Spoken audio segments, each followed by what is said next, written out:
Good morning class 6 students. आज हम हिंदी की ग्रामर बुक का लेसन नंबर 13 जो है वो स्टार्ट करेंगे। सर्वनाम। सबसे पहले हम सर्वनाम की परिभाषा जो है उसे समझते हैं। जो शब्द संज्ञा शब्दों के स्थान पर प्रयोग किए जाते हैं उन्हें सर्वनाम कहते हैं। जैसे मैं, तुम, वह, तू आदि। अब सबसे पहले क्या यहाँ बताया है कि सर्वनाम का शाब्दिक अर्थ है सबका नाम। कि सर्वनाम का क्या अर्थ होता है? जैसे कोई भी नाउन वाली या संज्ञा वाले जो भी शब्द होते हैं उन्हें हम उनकी जगह पे हम जिन शब्दों का प्रयोग करते हैं उसे हम सर्वनाम कहते हैं। जैसे मान लीजिए हम कोई कहानी लिख रहे हैं, उसमें संज्ञा शब्द जो है वो बार बार रिपीट हो रहा है। जैसे किसी का नाम ही है, किसी लड़के का नाम जैसे राम, तो वो हर सेंटेंस में वाक्य में बार बार यूज़ हो रहा है। तो जब हम उसको पढ़ते हैं तो वो हमें सुनने में भी थोड़ा अच्छा नहीं लगता है, क्योंकि बार बार जब वो एक शब्द रिपीट होता है तो वो उससे हम थोड़ा बोर हो जाते हैं। तो इसलिए हम संज्ञा के शब्दों के स्थान पर ऐसे शब्दों का प्रयोग करते हैं जिन्हें हम सर्वनाम कहते हैं। और वो कौन से शब्द होते हैं? जैसे मैं, तुम, वह या तू। तो इस तरह के शब्दों को जब हम संज्ञा वाले शब्दों की जगह पर यूज़ करते हैं, प्रयोग करते हैं, तो उसे हम सर्वनाम कहते हैं। सर्वनामों को इसलिए यूज़ किया जाता है क्योंकि इससे जो हमारे वाक्य होते हैं वो सुनने में हमें अच्छे लगते हैं। जब हम उन्हें पढ़ते हैं तो हमें उन्हें पढ़ने में मज़ा आता है, एक नयापन उसमें आता है। इसलिए हम संज्ञा की जगह पर सर्वनामों का प्रयोग करते हैं। आगे सर्वनाम के भेद। कि सर्वनाम के कितने भेद हैं? 6 भेद हैं। सबसे पहले ये आपको फिलिप्स में भी पूछा जा सकता है कि सर्वनाम के कितने भेद होते हैं, तो आप लिखोगे 6। सबसे पहले पुरुषवाचक सर्वनाम। अब पुरुषवाचक सर्वनाम क्या है? जिन सर्वनाम शब्दों का प्रयोग वक्ता, श्रोता अथवा जिसके विषय में बात की जा रही हो के लिए होता है उन्हें हम पुरुषवाचक सर्वनाम कहते हैं। मतलब पुरुषवाचक सर्वनाम जो होते हैं वो किसके लिए यूज़ होते हैं?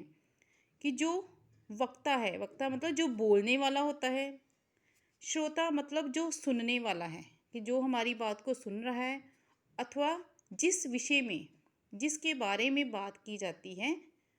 तो ऐसे सर्वनामों का जब हम प्रयोग करते हैं तो उसे हम पुरुषवाचक सर्वनाम कहते हैं। जैसे मैं पढ़ रहा हूँ, ये जो वक्ता है वो अपने बारे में कह रहा है, तो इसलिए मैं यहाँ पर सर्वनाम यूज़ हुआ है। हम अभी खेल रहे हैं, तो ये हम यहाँ पर सर्वनाम का प्रयोग हुआ है। आगे पुरुषवाचक सर्वनाम के भी आगे 3 भेद हैं। कि पुरुषवाचक सर्वनाम के कितने भेद हैं? 3 भेद। आगे ये भी आपसे पूछा जा सकता है। सबसे पहले उत्तम पुरुष, मध्यम पुरुष, अन्य पुरुष। उत्तम पुरुष क्या है? वे सर्वनाम शब्द जिनका प्रयोग बोलने वाला अपने लिए करता है उन्हें उत्तम पुरुष कहा जाता है। मतलब वाक्य में ऐसा सर्वनाम यूज़ हो रहा है जो बोलने वाला अपने लिए करता है। कि जो वाक्य में जो इंसान बात कर रहा है वो अपने लिए जिन सर्वनामों का प्रयोग करता है उसे हम उत्तम पुरुष कहते हैं। वो कौन से सर्वनाम हैं? मैं, हम, मेरा आदि। आगे मध्यम पुरुष। मध्यम पुरुष क्या होता है?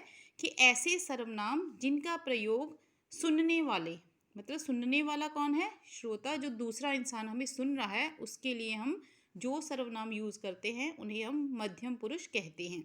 जैसे तुम, तुमको, तुम्हारा और तेरा। इस तरह के सर्वनाम सुनने वाले के लिए यूज़ किए जाते हैं। आगे है अन्य पुरुष। ऐसे सर्वनाम शब्दों का प्रयोग जिसका हम किसी अन्य व्यक्ति के लिए उसे हम यूज़ करते हैं, उसे हम अन्य पुरुष कहते हैं। जैसे उसने, वे, उन्होंने, वह, उसे। तो ऐसे सर्वनाम जो हैं जो किसी अन्य पुरुष के लिए यूज़ किए जाते हैं तो उसे हम अन्य पुरुष कहते हैं। नेक्स्ट जो सर्वनाम का भेद है सेकंड नंबर पे, वो है संबंधवाचक सर्वनाम। संबंधवाचक सर्वनाम किसे कहते हैं?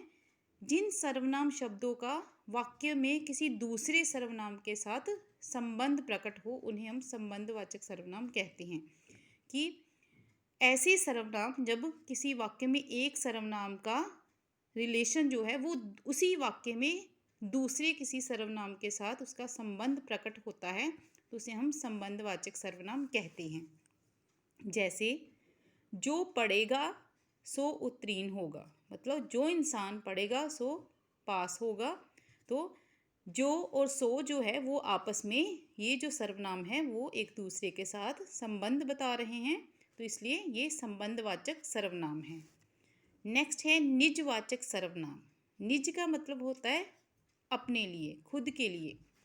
जिन सर्वनाम शब्दों से वाक्य में कर्ता के साथ अपनापन प्रकट हो, कि ऐसे सर्वनाम शब्द जो सेंटेंस में जो काम करने वाला है उसके साथ उसका अपनापन हमें लगे, तो उसे हम निजवाचक सर्वनाम कहेंगे। जैसे मैं ये चित्र अपने आप बना लूँगी।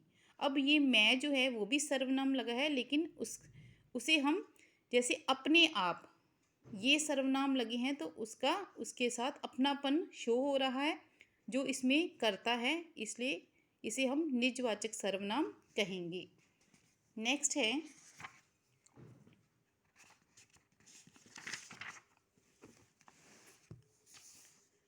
निश्चयवाचक सर्वनाम।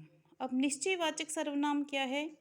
जिन सर्वनाम शब्दों से किसी निश्चित वस्तु या व्यक्ति का बोध हो, उन्हें निश्चयवाचक सर्वनाम कहा जाता है। कि ऐसे सर्वनाम शब्द जिससे हमें किसी की निश्चित इस ये चीज़ जो है वो उसी की है, तो उसके लिए जो सर्वनाम हम यूज़ करते हैं उसे हम निश्चयवाचक सर्वनाम कहते हैं। जैसे ये कमल की साइकिल है। अब यह जो सर्वनाम लगा है ये क्या बता रहा है कि ये साइकिल जो है वो किसकी है? कमल की है, किसी और की नहीं है। तो इसे हम निश्चयवाचक सर्वनाम कहते हैं, जिसके बारे में हमें पक्का यकीन होता है कि ये जो चीज़ है वो उसी की है जिसके बारे में बात की जा रही है। नेक्स्ट है अनिश्चयवाचक सर्वनाम। जिन सर्वनाम शब्दों से किसी निश्चित व्यक्ति या वस्तु का बोध ना हो, बल्कि उनके विषय में अनिश्चय की स्थिति बनी रहती है, उन्हें अनिश्चयवाचक सर्वनाम कहा जाता है। मतलब जैसे मेरे पास कुछ रुपए हैं, कि हमें ये पता है कि मेरे पास कुछ पैसे हैं, लेकिन कितने हैं ये मुझे नहीं पता है, 2 हैं, 3 हैं, 4 रुपए हैं, ये कितने हैं, सिर्फ इतना ही अंदाज़ा है कि मेरे पास कुछ रुपए हैं। तो ये हो गया अनिश्चयवाचक सर्वनाम। तो इसमें कुछ जो है सर्वनाम वो यूज़ हुआ है। नेक्स्ट है प्रश्नवाचक सर्वनाम। जिन सर्वनाम शब्दों का प्रयोग प्रश्न पूछने के लिए किया जाता है, कि वाक्य में हम ऐसे सर्वनाम लगाते हैं जिनसे हमें ये पता लगता है कि वो प्रश्नवाचक सर्वनाम के द्वारा उसमें बात की गई है। तो उसमें कैसे सर्वनाम यूज़ होंगे?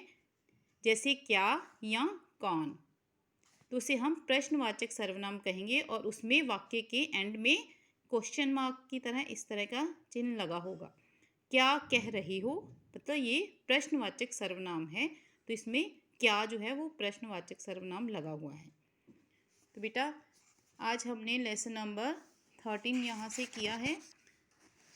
एक बार फिर से देख लेना कि जो शब्द संज्ञा शब्दों के स्थान पर प्रयोग किए जाते हैं उन्हें सर्वनाम कहते हैं।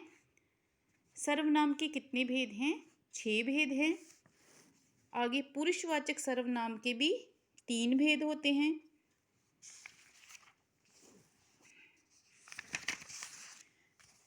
लिसन बेटा, जैसे आप जब सारा लेसन रीड कर लेते हो उसके बाद एंड में आपको ये दिया होता है कि आपने सीखा, कि इस पाठ में से जो जो इम्पॉर्टेंट बातें होती हैं वो आपको यहाँ पर बताई जाती हैं। तो जब भी आप पूरा लेसन अच्छी तरह से पढ़ते हो उसके बाद ये जो एंड में पॉइंट्स दिए हैं इम्पॉर्टेंट बातें, ये भी आप अच्छी तरह से इसको ध्यान से पढ़ना, तो आपको इसमें से फिलअप्स की फॉर्म में आ सकता है।